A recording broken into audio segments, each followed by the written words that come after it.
ஹாஸ்பிட்டலில் அனு படுத்துக்கொண்டும் நலன் அவளை கேலியாக பார்த்து கொண்டிருக்க, அனு அவனை பிடிக்காது என்று தலையாட்டிய வேகத்தில் மேலும் நெருங்கினான். நலன் நிஜமாவா என்று கேட்க அவள் கண்களை இறுக்கி மூடிக்கொண்டாள். எனக்கு பிடிச்சிருக்கு என்று அவள் காதருகே சொல்லவும் கண்களை திறந்து பார்க்க அவனுடைய முகம் பக்கத்தில் இருந்தது. அனு, நான் அதை பற்றி நினைக்கலை. நலன், ஏன்? அனு, தெரியலை. நலன், ஏதோ ஒரு நாள் கல்யாணம் பண்ணிக்கோ. இல்லை அனு, அதை பற்றி சொல்ல எனக்கு யாரும் இல்லை. நலன் அவள் முகத்தை ஏந்தி, இப்போ சொல்லு, நாம் கல்யாணம் பண்ணிக்கலாம். அனு, அது எப்படி திடீர்னு? நீங்கள் உறவுகள் கூடி வந்து பெண் பார்ப்பீர்கள். ஆனால் எங்கள் வீட்டில் காப்பி போட்டு கொடுக்க கூட உறவுகள் யாரும் இல்லை. அதை விடுங்க, எனக்கு வீடே இல்லை. நலன், பரவாயில்லை, எனக்கு பெரிய குடும்பம் இருக்கிறது. உனக்கு நிறைய உறவுகள் கிடைப்பாங்க. ஆனால் என்னை உங்கள் வீட்டில் யாரும் ஏற்றுக்க மாட்டாங்க. நலன், அது என்னுடைய பிரச்சனை. உங்களுக்கு ஓகேவா? அனு, நான் கொஞ்சம் யோசித்து சொல்லட்டுமா? நலன், சரி, 5 நிமிடம். அனு, வாட்? நலன், இந்த 5 நிமிடத்தில் யோசிப்பதை தான் திரும்ப திரும்ப 1 வருடமானாலும் யோசிக்க போகிறீங்க. அதனால் உங்களுக்கு 5 நிமிடம் போதும். அனு, பசிக்குது. நலன், 5 நிமிடம் கழித்து போய் சாப்பிட கொடுக்கலாமான்னு கேட்டுட்டு வாங்கிட்டு வருகிறேன். நீங்கள் நல்லா யோசிங்க. அனு, உங்களை பார்த்தால் யோசனை வரலை.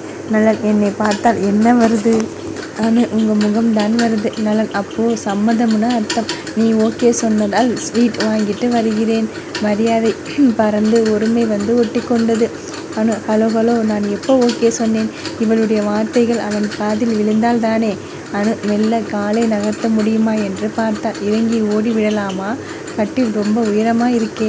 என்னடா இது சோதனை? நானா வில்லங்கத்தை இழுத்து விட்டுக்கிட்டேனா? கௌதம், பவித்ரா 2 பேருமே இருந்திருக்கலாமோ? அந்த ஆளு கொஞ்சம் முறைச்சிட்டு இருந்தாலும் இப்படி ஒரு சங்கடம் பிறந்திருக்காதே. திடீர்னு கல்யாணம் பண்ணிக்கோன்னு சொல்லலாம். இவனுக்கு பைத்தியமா? யாராவது என்னை கூட்டிகிட்டு போங்க இங்கிருந்து. தன்னுடைய செல்ஃபோனை தேடினார். நர்ஸ் என்று சத்தமிட நர்ஸ் வெளியே இருந்து உள்ளே வந்தாள். மேடம், என்னுடைய கைப்பையை எடுத்து தர முடியுமா? நர்ஸ் ஓகே என்று கைப்பையை எடுத்து கொடுத்தார். பிறகு, மேடம், அவர் உங்கள் கணவரா? அனு அவசரமாக, இல்லை. நர்ஸ் ஓகே, நீங்கள் அவரை லவ் பண்ணுறீங்களா? அனு, இல்லவே இல்லை. நர்ஸ், தேங்க்ஸ் மேடம், ரொம்ப ஹேண்ட்ஸமாக இருக்கா. உங்களை தூக்கிட்டு ஓடி வந்தார் பாருங்கள். எங்கள் ஹாஸ்பிட்டலில் அவருக்கு நிறைய ரசிகைகள் அதிகமாகிட்டோம். எப்படி இருக்கார் மனுஷன். நான் போய் எல்லோரிடமும் அவர் சிங்கிள்னு சொல்லிட்டு வருகிறேன் என்று ஓடிவிட்டாள்.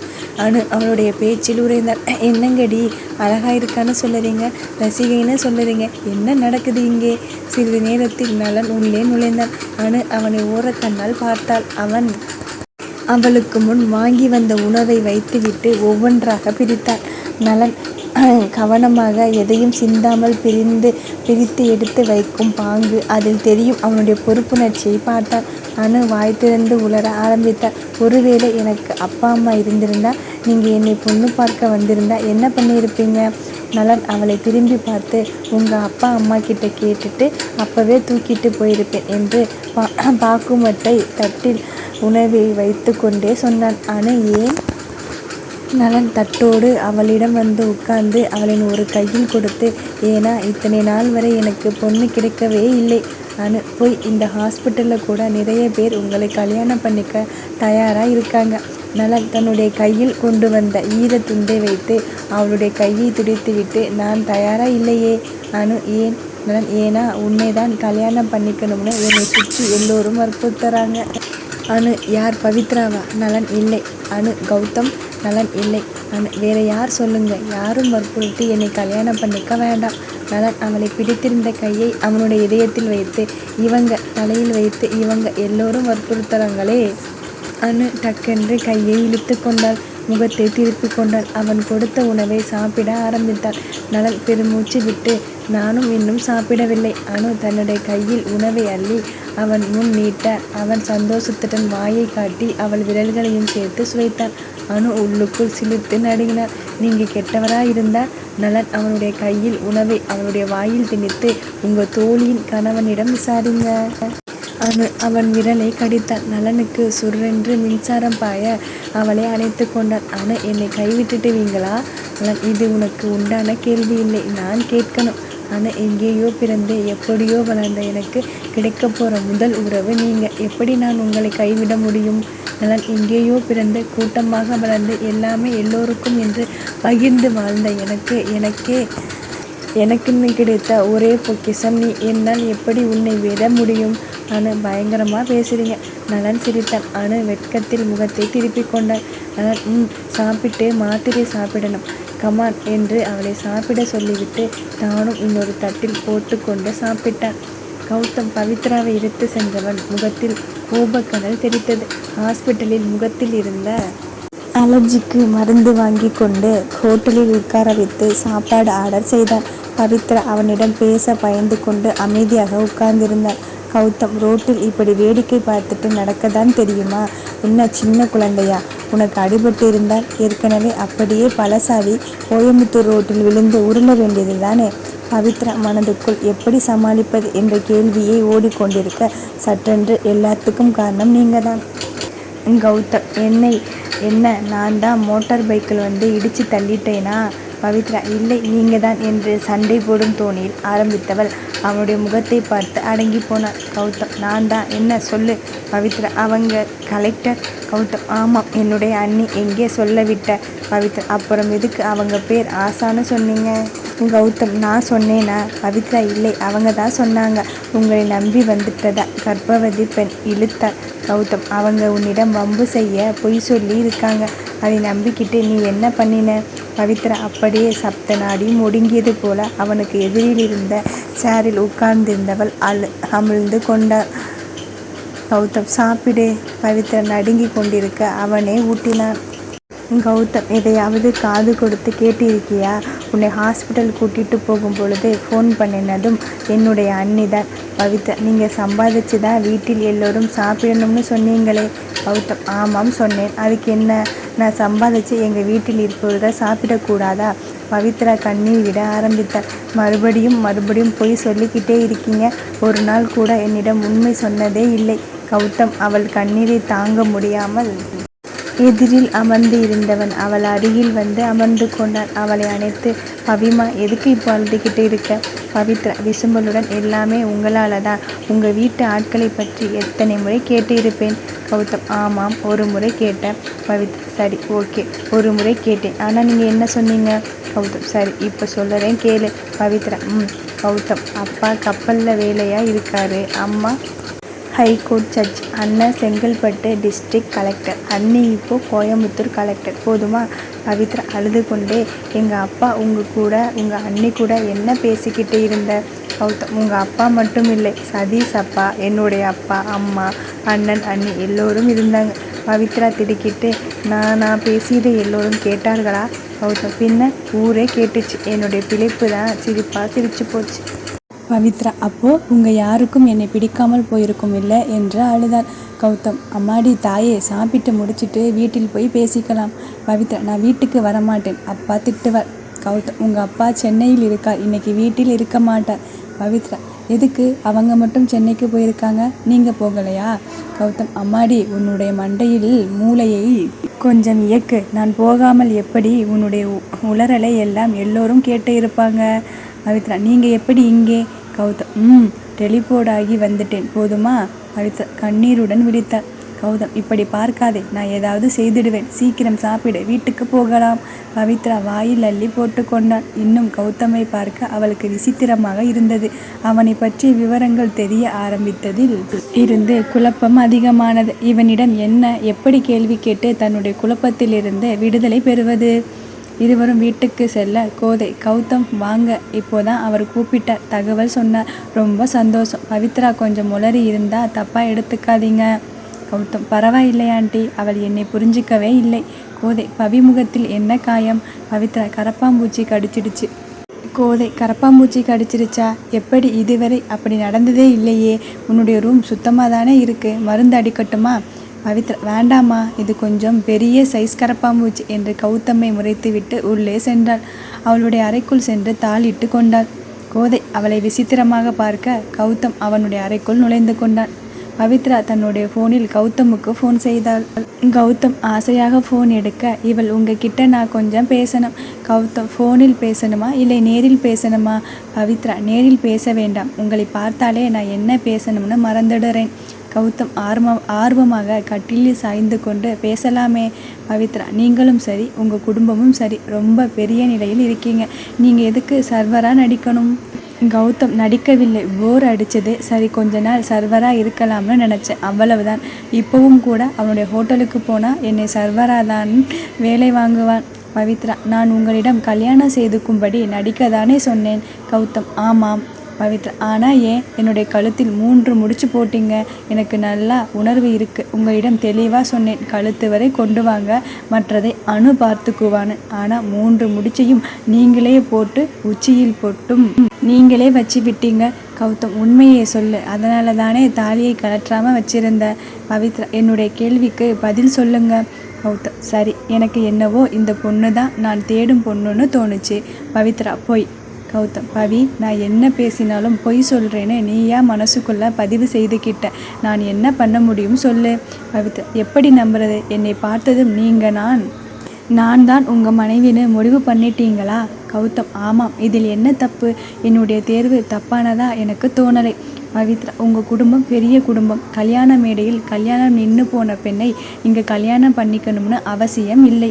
கண்டிப்பாக என்னை பற்றி தெரிஞ்சால் உங்கள் குடும்பத்தில் யாரும் என்னை ஏற்றுக்க மாட்டாங்க. கௌதம், ஐயோ ஆரம்பிச்சிட்டியா? பொய் சொல்லுறேன்னு சொல்லிக்கிட்டு இருப்பியே, இதுக்காக தாண்டி பொய் சொன்னேன். பவித்ரா, அப்படின்னா? கௌதம், இந்த ஜென்மத்தில் நான் தான் உன்னுடைய புருஷன். வாயை மூடிக்கிட்டு படுத்து தூங்குற வழியை பாரு என்று ஃபோனை வைத்தான். காலை எழுந்தவுடன் பவித்ரா யார் கண்ணிலும் படாமல் கிளம்பிவிட்டாள். ஆஃபீஸுக்கு ஒரு லீவை போட்டுவிட்டு அணுவை பார்க்க சென்றாள்.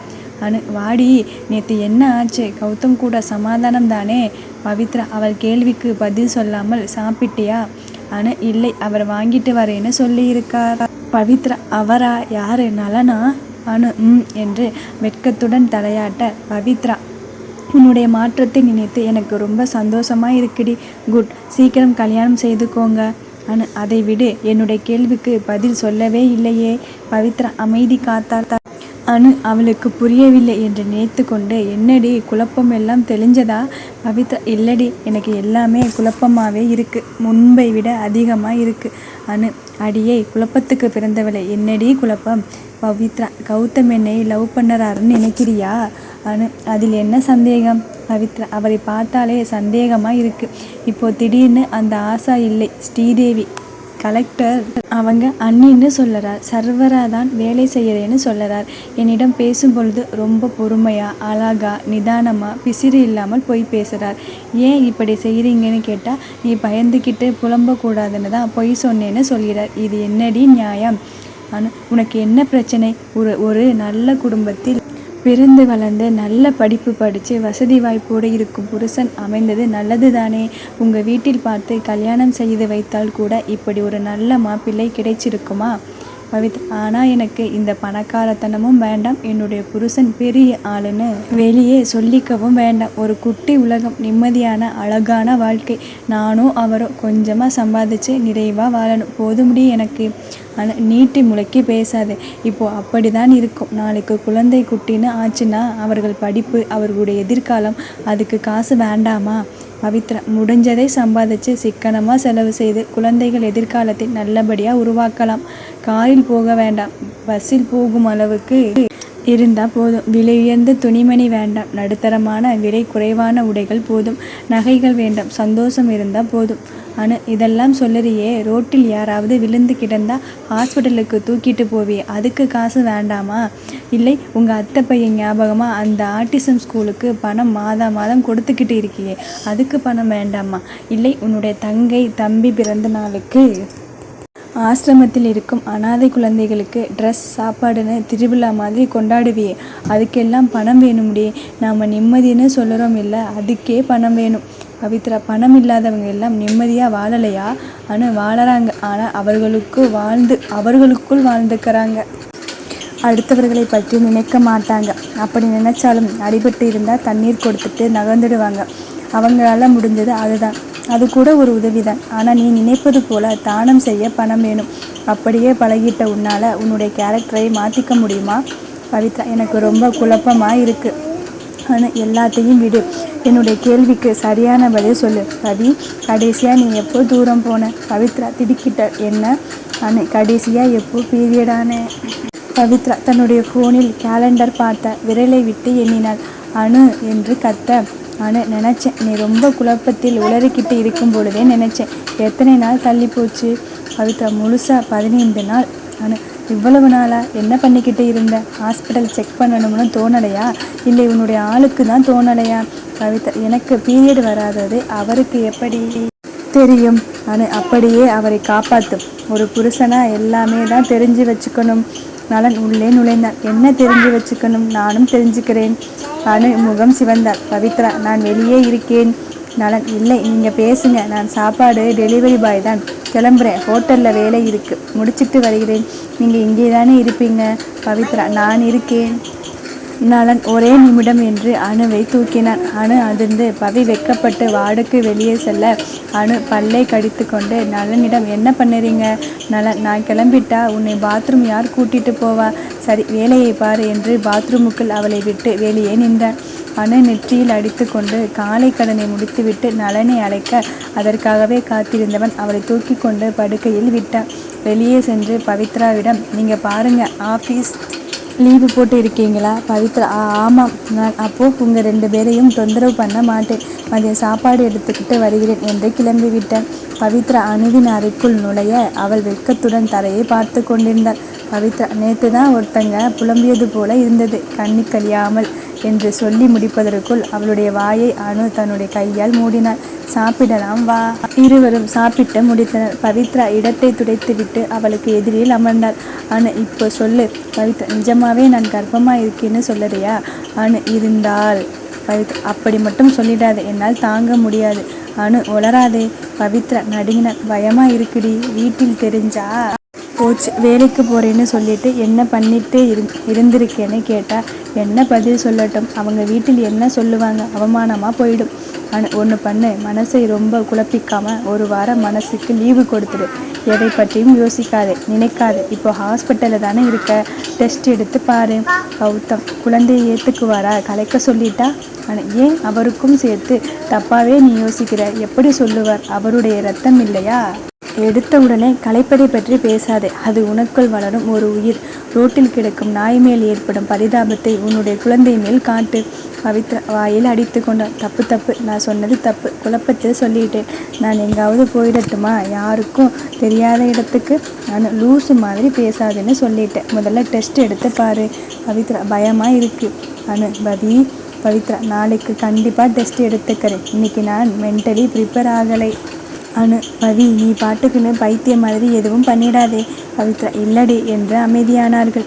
நீலன், காஞ்சனா, ராதா, ஸ்ரீதேவி 4வரும் பேசிக்கொண்டிருந்தனர். காஞ்சனா மருமகள் எப்படி இருப்பா சொல்லு? ஸ்ரீதேவி நல்லா அழகாக இருப்பா, நம்ம கௌதமுக்கு கொஞ்சம் கம்மி தான், ஆனால் ரொம்ப நல்ல பொண்ணு. காஞ்சனா 2 பேருக்கும் பிடிச்சிருக்கு இல்லை? ராதா பிடிச்சிருக்கா, நீ வேற பிள்ளையே பெற்றுடுவேன். காஞ்சனா அடைச்சி எப்படி பேசுகிற பாரு, அவன் அந்த மாதிரி இல்லை, அவனே சொன்னானே, இனிமேல் அவனை முழுசாக நம்ப போகிறேன். ராதா நல்லா நம்பு. ஸ்ரீதேவி கௌதம் சொன்னதை பற்றி என்ன நினைக்கிறீங்க? காஞ்சனா எதை பற்றி? ஸ்ரீதேவி உங்கள் அண்ணன் பிரச்சனையை பற்றி. காஞ்சனா உனக்கு ஏதாவது தகவல் வந்திருக்கா? ஸ்ரீதேவி வந்துச்சே, ஆனால் அவர் உங்கள் அண்ணன்னு நினைக்கவில்லை. நான் முதலாக கையெழுத்து போட்டதே அவருடைய மில்லை க்ளோஸ் பண்ண சொல்லி தான். நானும் உணவு கட்டுப்பாடு துறையில் இருந்ததால் என்னால் பொறுக்க முடியலை. காஞ்சனா என்ன பண்ண? தப்பு செய்தவங்க அதற்கு உண்டான தண்டனையை அனுபவிக்கிறாங்க. ஸ்ரீதேவி நீங்கள் கோபப்படுவீங்கன்னு நினச்சேன். காஞ்சனா இல்லை, சட்டத்துக்கோ மக்களுடைய இயல்புக்கு மாற்றமாக நான் எப்பவும் நடந்துக்க மாட்டேனே. ஆனால் கௌதமுக்கு அண்ணன் மேலே எவ்வளவு கோபம்னு தெரியுது. அதை கலெக்டர் வரை கொண்டு வந்து உன்னை விட்டே கையெழுத்து போட வச்சிருக்கானே. நீலன் அதை விடு, கௌதம் சொன்ன கல்யாண யோசனைக்கு என்ன பண்ணலாம்னு இருக்க? காஞ்சனா அதுதான் புரியலை. அத்தனை பேருக்கு முன்னாடி பெண்களுடைய கல்யாணம் நின்று போனால் அண்ணனால் தாங்க முடியுமா? நல்லவரோ கெட்டவரோ அவரும் மனுஷன்தானே. அவர் செய்ததை நாமும் செய்ய நினைத்தால் நமக்கும் வித்தியாசம் என்ன? நீயே முடிவு சொல்லு. எனக்கும் அதில் உடன்பாடு இல்லை. அவனுங்களுக்கும் இதை இவ்வளவு தூரம் எடுத்துட்டு போக சம்மதிப்பாங்களான்னு எனக்கு தோணலை. முத்து, ஆனந்த் இருவரும் தங்களுக்கு என்று ஒதுக்கப்பட்ட அறையில் பேசி கொண்டிருந்தனர். முத்து, ஆனந்த் நீ என்ன நினைக்கிற? கௌதம் சொல்லுவது போல செய்தால் சரி வருமா? ஆனந்த் எனக்கும் அதுதான் யோசனையாக இருக்குது. சின்ன பையன் சொல்வதை கேட்டு அது விவகாரமாக ஆகிடுச்சுன்னா முத்து என்ன பண்ணுறது, கௌதம் பேச்சை மீறவும் முடியாதே. ஆனால் என்னதான் கண்ணன் விரோதியாக இருந்தாலும் கூட்டத்துக்கு நடுவில் அவனை அவமானப்படுத்த சங்கடமாக இருக்கு. முத்து என்ன பண்ணலாம் சொல்லு. நீலன் காஞ்சனா 2 பேரும் இவ்வளவு நாளாக கௌதமை அடக்கியே வளர்த்துட்டாங்க. இப்போ அவன் சொல்வதை ஏற்றுக்க நினைக்கிறாங்க. அவமானப்பட்டது என்னவோ நானும் என்னுடைய மகளும் தான். ஆனால் அந்த கண்ணனுக்கும் பழிவாங்கும் விதமாக இதை செய்யணும்னு நான் நினைக்கலை. ஆனால் யோசிக்கலாம், இதை பற்றி விவரமாக பேசலாம். கௌதம் காலை எழுந்து பவித்ராவை காணாது கோதையிடம், ஆண்டி பவித்ரா எங்கே போனா? கோதை தெரியலையே, காலையிலேயே கிளம்பிட்டா போல இருக்கு. வளவன், அம்மா ஹாஸ்பிட்டல் போகிறேன்னு சொன்னேன், அது அனு அக்காவை பார்க்க போயிருக்கா. கௌதம், ஆண்டி நான் இன்னையிலேருந்து ஹோட்டலில் தங்கிக்கிறேன். வளவன், மாமா கோபமா? யாராவது தப்பு பண்ணிட்டோமா? அக்கா தப்பு பண்ணிட்டாரா? கௌதம், அதெல்லாம் ஒன்றுமில்லை, கொஞ்சம் வேலை அதிகமாக இருக்குது, அதனால தான். அப்புறம் அம்மாவும் அப்பாவும் வந்து பேசுவாங்க. கோதை, சரி பவித்ரா கிட்ட சொல்லிடுறேன். கௌதம், ஓகே. அளவா, உனக்கு ஏதாவது வேணும்னா ஹோட்டலுக்கு வா என்று சொல்லிவிட்டு தன்னுடைய உடைமைகளை எடுத்துக்கொண்டு வாசுவை அழைத்து கிளம்பினார். நிலா, அம்மா கௌதம் மாமா கிளம்பிட்டாரா? கோதை, ஆமாம். நிலா, நான் அவரிடம் பேசணும்னு நினச்சேன். கோதை, என்ன பேசணும்? நிலா, எங்கள் ஆஃபீஸ்க்கு கூட அவர் தான் முதலாளியா? கோதை, ஆமாம். நிலா, அப்படியா, சரி நானும் ஆஃபீஸ் கிளம்புறேன் என்று கிளம்பினார். கோதை, என்ன ஆளாளுக்கு கிளம்பிட்டீங்க, எனக்கு சமையலில் யார் உதவி செய்வா? நிலா, போம்மா, வேலை இருக்கு. கோதை, உங்களை கௌதம் வரட்டும், வச்சுக்கிறேன். நிலா, நான் பயப்பட மாட்டேன். வாசு, சார் இன்னைக்கு மேடம் லீவு போட்டு இருக்காங்க. கௌதம், தெரியுது, நடத்திட்டு எவ்வளவு தூரம் ஓடி ஒளியிறான்னு பார்க்கிறேன். வாசு, சார் நீங்கள் பார்க்க வேண்டிய ஃபைல். கௌதம், எடுத்துட்டு ஆஃபீஸ் போ, நான் வருகிறேன். வாசு, இப்போவே வா. கௌதம், ஆமாம். வாசு, சார் ஒரு அரை மணி நேரம் டைம் கொடுங்க என்று ஓடினான். ஆஃபீஸ் முழுக்க பாஸ் வரவிற்காக தயாரானார்கள். உள்ளே வேலை செய்பவர்கள் எல்லோரும் காத்திருக்க கௌதம் உள்ளே நுழைந்தான். அனைவரும் கைத்தட்ட, சிலர் பூச்செண்டு கொடுக்க தன்னுடைய அறைக்குள் சென்று உட்கார்ந்தான். பாலு, ஜெயஸ்ரீ தம்பதியர் தன்னுடைய குழந்தையை பள்ளியில் விட்டுவிட்டு கௌதம் கொடுத்த டிக்கெட் எடுத்துக்கொண்டு தாய்லாந்து பறந்தனர். கண்ணன் NK குரூப் சேர்மன் தன்னுடைய திரையில் இருந்து விலகி தன்னுடைய நிஜ முகத்தை உலகத்துக்கு காட்ட வந்துவிட்டார் என்று தெரிந்ததும் அவரை பார்க்க நினைத்து மாலுக்கு உள்ளே காத்திருக்க கௌதம் பார்க்க மறுத்துவிட்டார். அத்தோடு இல்லாமல் வேலை செய்பவன் மூலமாக கேவலமாக பேசி அனுப்பிட்டார். கண்ணன் எப்படியாவது சமாதானம் பேசி தன்னுடைய பெயரில் இருந்து வழக்கை வாபஸ் வாங்க வைத்து இவருடன் கைகோர்த்து கொண்டால் தானும் முன்னேறி கொள்ளலாம் என்ற கற்பனை பொடியானது. ஏற்கனவே NK குரூப் முதலாளி மேல் இருந்த வன்மம் அதிகமானது. கௌதமை ஏசிக்கொண்டே வெளியே வந்தார். வாசு, சார் உங்கள் மாமா வந்தார், திருப்பி அனுப்பிட்டேன். கௌதம், குட், நான் சொன்ன வார்த்தையெல்லாம் சொல்லி தானே அனுப்பினேன். வாசு, ஆமாம் சார், ஒரு வார்த்தை கூட குறையவே இல்லை. கௌதம், அவரை வாட்ச் பண்ணு, என்னை போட்டு தள்ள முடிவு பண்ணுவார். அதை எப்படியாவது கண்டுபிடிச்சு எங்கள் அம்மா கிட்ட சொல்லிட்டா அம்மாவுக்கு அந்த ஆள் மேல் வெறுப்பு அதிகமாகும். வயசானவங்க எல்லாம் கூட்டம் கூடி அந்த ஆளை அவமானப்படுத்தக்கூடாதுன்னு முடிவெடுத்திருப்பாங்க. அந்த முடிவை தகர்க்கணும். வாஸ், எப்படி பாஸ், அவங்க அப்படி தான் முடிவு செய்திருப்பாங்கன்னு உறுதியாக சொல்லுறீங்க? கௌதம், எங்கள் அண்ணி இருக்காங்க இல்லை, அது என்னுடைய ஸ்பை.